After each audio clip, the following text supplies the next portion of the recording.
Invertebrata merujuk kepada kumpulan haiwan tanpa tulang belakang. Invertebrata terdiri dari beberapa filum iaitu Porifera, Cnidaria, Platyhelminthes, Nematoda, Annelida, Mollusca, Arthropoda dan Echinodermata.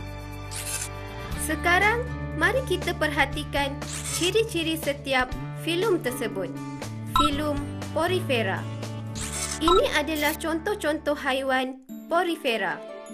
Haiwan Porifera atau span adalah haiwan berongga multisel yang terdiri daripada lubang-lubang kecil iaitu pori-pori yang membentuk rongga di tengah badannya iaitu osculum.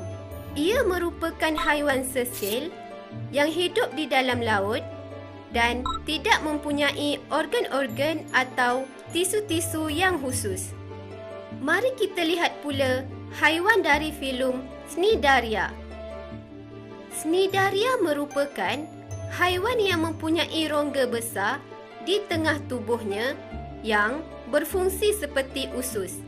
Rongga tersebut disebut dengan rongga gastrovascular. Rongga ini hanya mempunyai satu lubang yang berfungsi sebagai mulut juga sebagai lubang pengeluaran sisa pencernaan. Cnidaria hidup di laut dan beberapa di air tawar dan haiwan ini mempunyai sel-sel penyengat iaitu stinging cell yang berfungsi untuk mempertahankan diri dan untuk melumpuhkan mangsa. Sekarang, mari kita lihat bagaimana haiwan Cnidaria ini membiak. Dalam hidupnya, Cnidaria mempunyai pergiliran keturunan dan terdapat dua jenis bentuk tubuh, iaitu polip. Hidup tidak dapat bergerak bebas, bentuk seperti tabung dan membiak secara aseksual. Dan medusa. Hidup dapat berenang bebas, bentuk seperti payung atau loceng dan membiak secara seksual.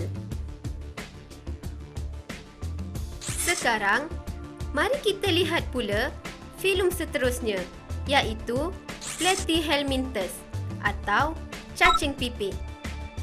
Haiwan Platyhelminthes merupakan haiwan yang bertubuh pipih seperti pita, hidup di air tawar, laut, tanah yang lembap atau sebagai parasit pada haiwan, tumbuhan atau manusia. Apakah haiwan yang anda lihat ini? Haiwan ini adalah dari filum Nematoda. Haiwan Nematoda merupakan haiwan tripoblastik iaitu mempunyai 3 lapisan badan, ektoderm, mesoderm dan endoderm. Badan mereka berbentuk silinder dan tidak bersegmen. Saluran pencernaan mulai dari mulut sampai anus.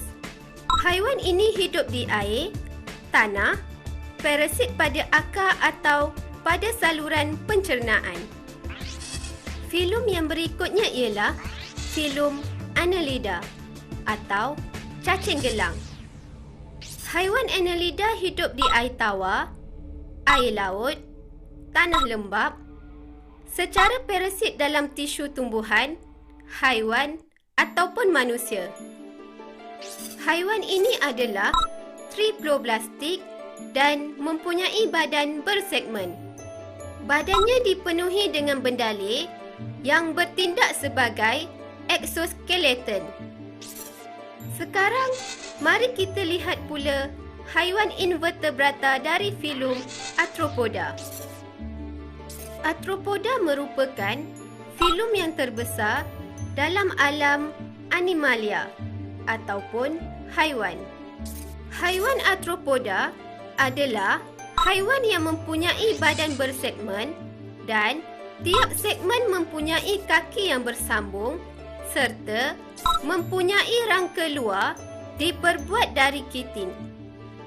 Haiwan ini hidup di air tawar, laut, parasit pada haiwan, tumbuhan dan juga manusia.